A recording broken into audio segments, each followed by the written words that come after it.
بسم اللہ الرحمن الرحیم۔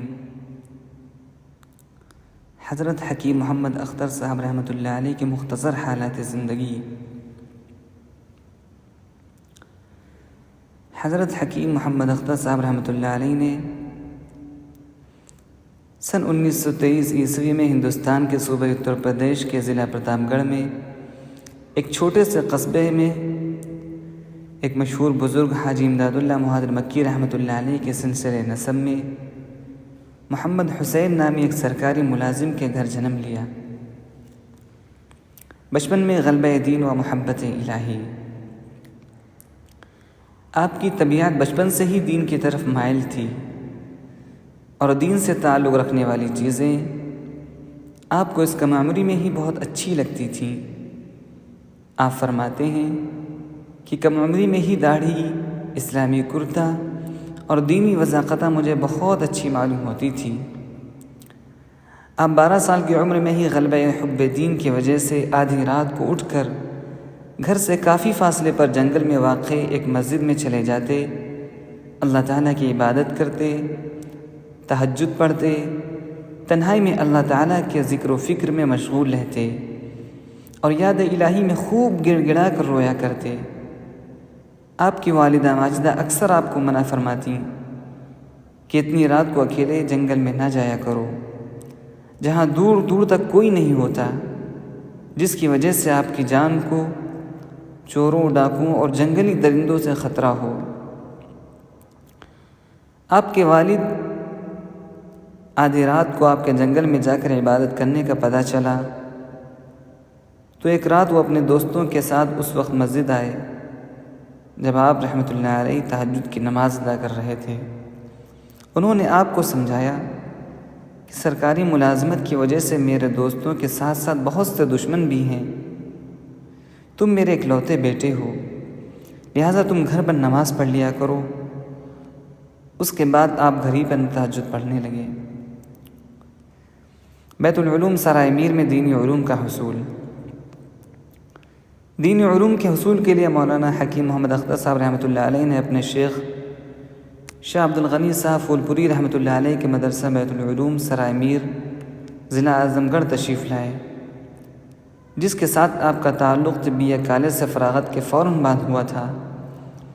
آپ وقت کے بہت قدر شناس تھے اور وقت کے ضائع کرنے سے حتی الامکان بچنے کی کوشش کرتے تھے، جبکہ عام طور پر دوران تعلیم اکثر طلبہ فضولیات میں وقت ضائع کرتے ہیں۔ ان کو وقت کی قدر و قیمت کا احساس نہیں ہوتا۔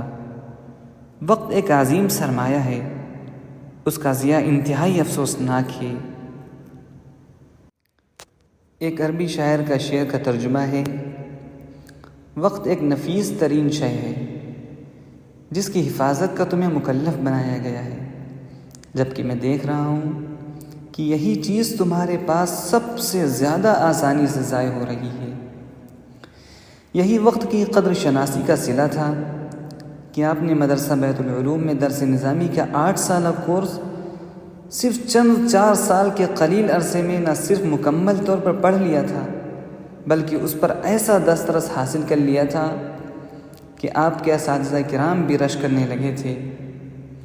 آپ کے مختلف علوم و فنون کے اساتذہ کرام کا ذکر نہیں ملتا ہے، البتہ صحیح ستہ اور حدیث کی دیگر تمام کتب آپ نے مولانا شاہ عبد الغنی صاحب پھول پوری رحمۃ اللہ علیہ سے پڑھی۔ سن 1950 عیسوی کی دہائی میں آپ نے مشکوٰۃ المصابیح پڑھی اور اس سے اگلے سال بخاری شریف پڑھی۔ آپ کے شیخ مولانا شاہ عبد الغنی صاحب پھول پوری رحمۃ اللہ علیہ اپنے استاد مولانا ماجد علی جون پوری رحمۃ اللہ علیہ کے واسطے سے قطب العالم مولانا رشید احمد گنگوہی رحمۃ اللہ علیہ کے شاگرد تھے۔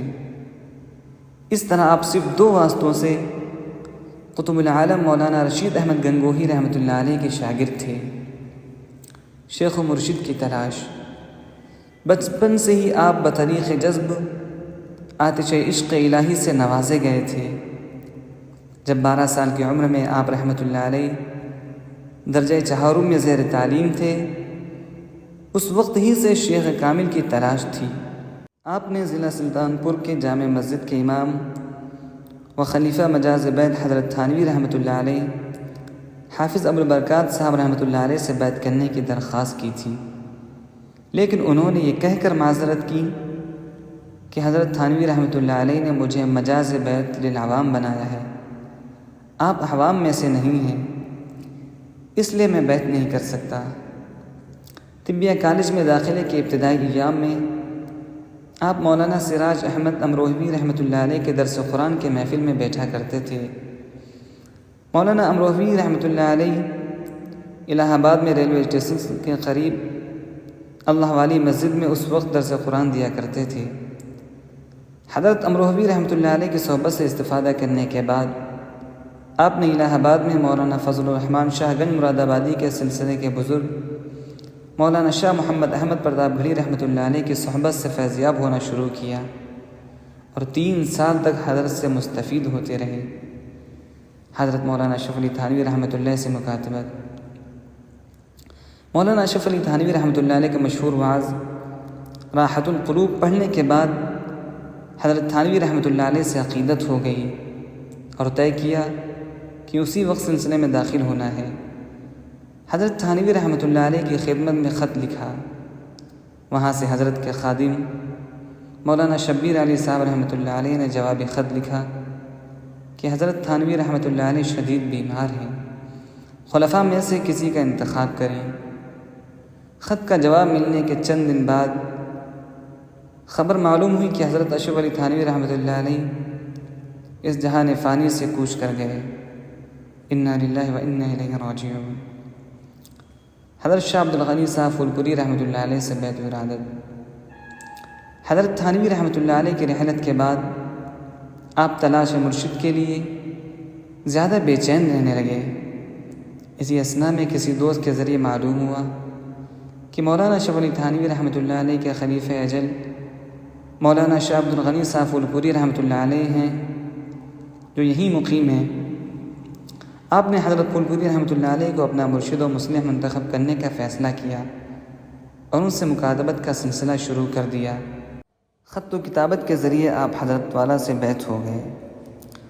مکاتبت کے ذریعے آپ رحمۃ اللہ علیہ اپنے شیخ سے بیعت تو ہوئے، لیکن سفر کر کے شیخ سے ملاقات کرنے سے بعض موانع عارض تھے۔ آخر کار 18 سال کی عمر میں عید الاضحیٰ سے قبل اپنی بیوہ والدہ سے اجازت لے کر پھولپور روانہ ہو گئے اور عین بقر عید کے دن نماز عید الاضحیٰ سے 1 گھنٹہ قبل صبح 8 بجے پھولپور میں اپنے شیخ کے خانقاہ پہنچے۔ حضرت شاہ عبد الغنی صاحب رحمۃ اللہ علیہ اس وقت تلاوت میں مشغول تھے۔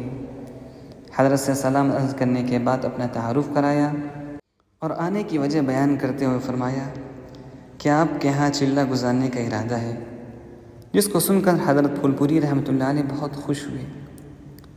حضرت پھولپوری رحمۃ اللہ علیہ کی خدمت میں ایک چلہ کیا گزارنا تھا کہ حضرت نے دم آخر تک اپنا مستقل خادم بنا ڈالا۔ 17 سالوں تک دن رات اپنے شیخ و مرشد کی صحبت کا شرف حاصل رہا اور شیخ کی اس جانثاری و فداکاری سے خدمت کی جس کی مثال ملنا مشکل ہے۔ پاکستان ہجرت۔ آپ پہلی دفعہ دسمبر سن 1958 کو اپنے شیخ حضرت مولانا شاہ عبد الغنی صاحب پھولپوری رحمۃ اللہ علیہ کے ساتھ عارضی طور پر پاکستان تشریف لائے تھے اور 22 جنوری 1959 عیسوی کو واپس شیخ کے ساتھ ہندوستان گئے۔ سن 1960 عیسوی میں آپ کے شیخ پھولپوری رحمۃ اللہ علیہ نے مستقل طور پر پاکستان ہجرت فرمائی تھی اور آپ نے بھی ان کے ساتھ پاکستان ہجرت فرمائی۔ کراچی کے علاقے ناظم آباد نمبر 4 میں آپ رحمۃ اللہ علیہ نے اپنے شیخ کے ساتھ قیام فرمایا۔ شروع میں 1 سال تک اپنے اہل وعیال کو بوجوہ پاکستان منتقل نہ کر سکے تھے۔ 1 سال بعد اپنے اہل وعیال کو بھی پاکستان منتقل کیا۔ حضرت شاہ عبد الحق صاحب ہردوئی سے بیعت۔ حضرت شاہ عبد الغنی صاحب پھولپوری رحمۃ اللہ علیہ نے وفات کے وقت اگرچہ آپ کو فرمایا تھا کہ میرے بعد کسی سے بیعت ہونے کی ضرورت نہیں ہے، یعنی آپ کی اصلاح کامل ہو چکی ہے، لیکن پھر بھی راہ طریقت کے عمومی اصول کے تحت آپ نے اپنا اصلاحی تعلق حضرت شاہ عبد الحق ہردوئی رحمۃ اللہ علیہ کے ساتھ قائم کیا تھا۔ تصنیف و تالیفات۔ کسی بھی ذی استعداد شخص کی علمیت و قابلیت کا اندازہ اس کی تصنیفات اور تالیفات سے لگایا جا سکتا ہے۔ اس کی تصنیفات و تالیفات کتنی ہیں، کیسی ہیں، اور ان کے مضامین کی جامعیت، اس میں ربط و تسلسل کیسا ہے۔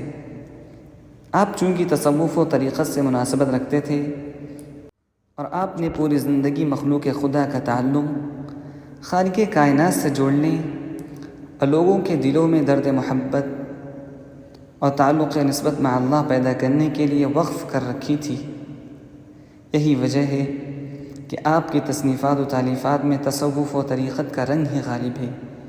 آپ کی کتب کی تعداد 200 سے بڑھ کر ہے۔ آپ کی کتب میں سب سے پہلا اور اہم اور شہرت یافتہ کتاب مولانا جلال الدین رومی رحمۃ اللہ علیہ کی شہرت یافتہ کتاب مثنوی مولانا روم کی شرح معارف مثنوی ہے، جس میں آپ کے اشعار کا قرآن و حدیث کی روشنی میں تشریح کی ہے۔ اس شرح کے آخر میں آپ کا فارسی مجموعہ کلام مثنوی اختر بھی اب چھپ چکا ہے۔ آپ کی دوسری اہم کتاب رسول اللہ صلی اللہ علیہ وسلم کی نظر میں دنیا کی حقیقت ہے، جس میں آپ نے حدیث کی مشہور کتاب مشکات المصابیح سے حدیث کا انتخاب کر کے ان کی تشریح و توضیح مشکات شریف کی مستند شرح مظاہر الحق کی روشنی میں کی ہے۔ سفر آخرت۔ آپ پر 31 مئی 2000 میں فالج کا حملہ ہوا تھا اور اسی بیماری سے 13 سالوں تک عالج رہے۔ آپ کی بیماری میں کبھی شدت آ جاتی اور کبھی کافی حد تک افاقہ ہو جاتا۔